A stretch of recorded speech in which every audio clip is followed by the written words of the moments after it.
वो मेरा इकलौता बेटा था और मैं दुआएं कर रही थी कि वो जल्दी मर जाए। उसके मरने के बाद मैं उसके फोटो को पकड़कर रात रात भर रोया करती थी। ऐसा कहना था 55 साल की लक्ष्मी देवी का अपने 26 वर्षीय बेटे रिकी लाहौरा की डेथ के बाद। और पंजाब में ऐसे और भी हजारों फैमिलीज हैं जो सेम दुख से जूझ रहे हैं। एक रिपोर्ट में पाया गया है कि पंजाब में रहने वाले टोटल पॉपुलेशन में से लगभग 2.6 लाख यंगस्टर्स ऐसे हैं जो बुरी तरह से ड्रग्स डिपेंडेंट हो गए हैं या ड्रग्स से एडिक्ट हो चुके हैं। और अगर आप इन यंगस्टर्स के साथ साथ टोटल ड्रग्स एडिक्ट की बात करेंगे तो लगभग 7 लाख लोग ऐसे हैं जो ड्रग्स से बहुत ही ज़्यादा अफेक्टेड हो चुके हैं। ये तो हो गए वो सारे डाटा जो ऑफिशियली रिपोर्ट किए जाते हैं। ग्राउंड लेवल पे तो ऐसी बहुत सारी घटनाएं हैं जो रिपोर्ट ही नहीं की जाती हैं। और ऐसा नहीं है कि ये ड्रग्स वाली प्रॉब्लम कोई पार्टी प्रॉब्लम है और सिर्फ अमीर लोग इससे अफेक्टेड हैं। इन ड्रग्स एडिक्ट में मैक्सिमम लोगों की मंथली इनकम लगभग 6,000 से 20,000 रुपए के आसपास होती है। पंजाब से एक वीडियो वायरल हुई जिसमें एक वुमेन शादी के जोड़े में ड्रग्स लेते हुए देखी गई। ये सारे इंसिडेंट्स इस बात को प्रूव करने के लिए काफ़ी है कि ये प्रॉब्लम आज वहाँ के पूरे पॉपुलेशन को बहुत ही बुरे तरह से सता रही है। आप हीरोइन कब से कर रहे हैं? 5 साल हो गए। और ये हॉस्पिटल में कब से आए आप, नशा मुक्ति केंद्र में? मैं पहले 2018 में भी एडमिट हुआ था और अब 10 दिन हो गए मुझे। आप ये बता सकते हैं कि हीरोइन आपने कब से शुरू करा? कितने साल के थे जब आपने पहली बार हीरोइन ट्राई करा? 17 ईयर्स का। और ये आपको कैसे, आपके फ्रेंड्स ने दिया या आपको दिखता था आसपास? कैसे आपने शुरू किया? फ्रेंड्स के साथ। तो बिगनिंग में जब आप करते थे तो आपको इसके बारे में क्या अच्छा लगता था?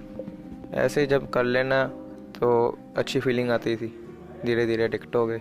जब नहीं लेना तो फिर दर्द होनी, गुस्सा आना, घर पे लड़ाई करना, घर वालों से पैसे मांगना, अपना फ़ोन बेच देना या घर की किसी चीज़ बेच देनी। ऐसे ये एक ऐसे प्रॉब्लम हो जाता है कि लोग खुद ही मानना नहीं चाहते कि उनके साथ कुछ ऐसा हो रहा है, हाँ, कि एडिक्ट हैं। तो आपको कब ये रियलाइजेशन हुआ और अब मदद मांगना कितना मुश्किल हो जाता है किसी के लिए? मुझे रियलाइज़ ये तब हुआ, मैंने अपने फादर के ATM से 50,000 रुपये से निकाले थे फर्स्ट टाइम। तब वो 1 महीना मैंने अच्छे से नशा किया। जब पैसे ख़त्म हो गए और जब इनको पता भी चला कि 50,000 रुपीज़ ATM में से किसी ने निकाल लिए, इनको नहीं पता था कि मैंने निकाले हैं। तो जैसे किसी के भी 50,000 का नुकसान होगा तो उसके कोई कुछ तो नहीं होगा। फिर मुझे रियलाइज़ हुआ मैंने गलत किया है। फिर मैंने इनको बोला मैं ड्रग्स लेता हूँ तो मुझे एडमिट करा दो वरना मैं मर जाऊँगा। 2018 में तब मैं एडमिट हुआ था फर्स्ट टाइम। बहुत से ऐसे लोग हैं जो मानते हैं कि क्योंकि पंजाब एक बॉर्डर स्टेट है इसलिए पाकिस्तान और अफगानिस्तान से इलीगल ड्रग्स को आसानी से इंपोर्ट कर लिया जाता है, जिसके कारण वहाँ ड्रग्स बहुत बड़ी समस्या हो गई है। बट ऐसा नहीं है, क्योंकि पंजाब हमेशा से एक बॉर्डर स्टेट ही रहा है। बट ये ड्रग्स की प्रॉब्लम पिछले 10 सालों में ही बढ़ी है। तो एक्चुअल रीजन क्या है ये जानने के लिए थोड़ा सा डीप में एनालाइज करना होगा। शुरू के दिनों में क्या होता था कि वहाँ के रहने वाले लोग अफीम की फसल से निकलने वाली सारी मेन इंग्रेडिएंट्स के बाद में जो हस्क बच जाती थी उसी को जलाकर उसका सेवन किया करते थे, जिसको ट्रेडिशनली फुक्की के नाम से जाना जाता था। और ये बॉडी के लिए भले ही अच्छा ना हो बट उतना खतरनाक भी नहीं होता था और इसका डेली का खर्च बस 30-40 रुपए ही होता था।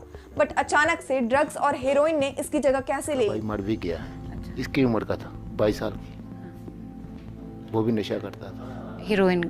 सारे नशे, टीके, जो भी नशा है ना, सारा नशा उन्होंने किया। अब 6 महीने हुए अभी, इसको फिर अकल नहीं आ रही। आपके लिए कितना मुश्किल है एज फादर? 3 बेटे हैं, तीनों निकम्मे हैं, तीनों को फारगती दी हुई है कानूनी तौर पे।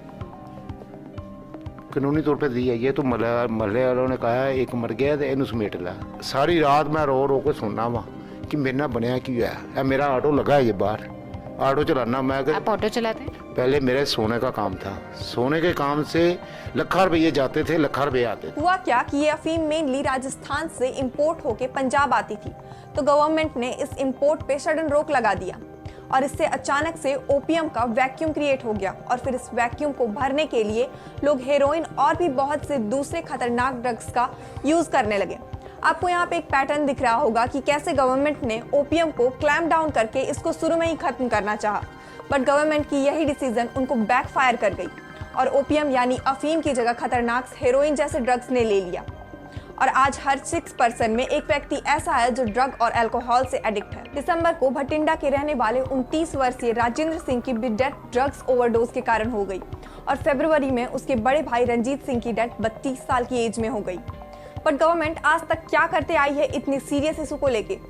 वहाँ के लोकल रेसिडेंट्स का मानना है कि ये कंप्लीट फेलियर है गवर्नमेंट का और लोकल पुलिस का, क्योंकि उनका मानना है कि ये सारे ड्रग्स का एक बहुत बड़ा मार्केटिंग का जाल बिछाया गया है और ये ड्रग्स इजीली अवेलेबल होने के कारण उनका इन ड्रग्स से पीछा छुड़ाना बहुत ही मुश्किल हो गया है। लोग क्विट ही नहीं कर पाते। बट किसी भी पार्टी को लेकर सरकार इतने दिनों में कोई कॉन्क्रीट सॉल्यूशन नहीं निकाल पाई है।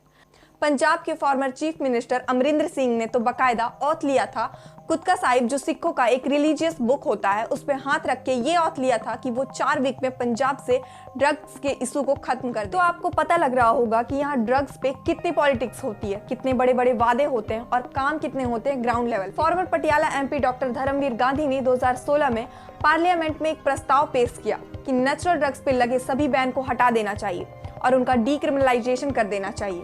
डॉक्टर गांधी का कहना था कि क्योंकि इन नेचुरल ड्रग्स पे बैन लगा दिया गया है इसलिए इसके जगह पे हेरोइन जैसे सिंथेटिक ड्रग्स ने ले लिया, जो कि नेचुरल ड्रग्स से बहुत ही ज्यादा खतरनाक है। कई केसेस में तो पुलिस की भी इन्वॉल्वमेंट देखी गई है इन ड्रग्स के इलीगल स्मगलिंग में। Former deputy superintendent of police Jagdish Singh Bhola को 24 साल की जेल की सजा दे दी गई एक multi core drug racket case में दोषी पाए जाने पे। ऐसा नहीं है कि वहाँ की गवर्नमेंट ने अभी तक कोई स्टेप्स नहीं लिए या कोई इनिशिएटिव शुरू नहीं की। उन्होंने कई स्टेप्स लिए हैं, जैसे उन्होंने बड़ी प्रोग्राम करके एक प्रोग्राम चलाया जिसका मेन मोटिव था कि जो टीनेजर्स या कोई भी आदमी अपने एडिक्शन के शुरुआत के दिनों में होता है उसको आइडेंटिफाई किया जाए और उसको एडिक्शन में जाने से बचाया जाए। इसमें 5 विक्टिम्स का ग्रुप बनाया जाता है और उसको किसी एक डॉक्टर के अंडर दे दिया जाता है हैंडल करने के लिए। एक्चुअली ये 5 लोग एक स्टूडेंट्स के ग्रुप के जैसे हो गए और वो डॉक्टर्स इनके लिए एक टीचर जैसे हो गए जो इनकी देखभाल करेंगे। इस प्रोग्राम का मेन फोकस ये है कि ड्रग्स के चपेट में आ रहे व्यक्ति के हिस्ट्री का पता लगाया जाए और इसके मेन काउज को आइडेंटिफाई किया जाए। ऐसे ही यहाँ की गवर्नमेंट ने डापोज प्रोग्राम को रन किया है। ऐसे करके प्रोग्राम और इनिशिएटिव तो बहुत से लिए गए हैं, बट इस समस्या का एक कोई कॉन्क्रीट सॉल्यूशन आज तक बहुत सी गवर्नमेंट देने में असफल रही है। अब आइए बात करते हैं कि वो क्या ऐसे जगह है जहाँ पे गवर्नमेंट को फोकस करना चाहिए ताकि इस इशू को अच्छे से एड्रेस किया जा सके। गवर्नमेंट की टॉप प्रायोरिटी होनी चाहिए कि ड्रग रिलेटेड जितने भी केसेस रजिस्टर किए गए हैं उनकी प्रॉपर इन्वेस्टिगेशन होनी चाहिए ताकि वो सारे स्मगलर्स को आइडेंटिफाई किया जा सके जो मेन काउज है इस इशू के पीछे। पंजाब एक बॉर्डर स्टेट है और यहाँ के बॉर्डर्स की इंफ्रास्ट्रक्चर बहुत ही खराब है, जिसका फायदा बॉर्डर के उस तरफ रह रहे स्मगलर्स उठाते हैं इलीगल स्मगलिंग के लिए। तो गवर्नमेंट को अपनी बॉर्डर सिक्योरिटी पे काम करना चाहिए। गवर्नमेंट को चाहिए कि वो स्पोर्ट्स और ऐसे दूसरी चीजों को एनकरेज करे ताकि वहाँ की यूथ एक हेल्दी और प्रोडक्टिव वे में अपने फ्री टाइम को स्पेंड कर सके और इन बुरे चीजों से उनको बचाया जा सके। ये थी पंजाब ड्रग्स इशू की पूरी जानकारी कि कैसे वहाँ के लोग इससे परेशान हैं और कैसे इसको हैंडल किया जा सके। अगर आपको ये वीडियो अच्छा लगा हो तो हमारे चैनल जिज्ञासा को सब्सक्राइब करें और हमारे इंस्टाग्राम पेज को जरूर फॉलो करें। Thank you.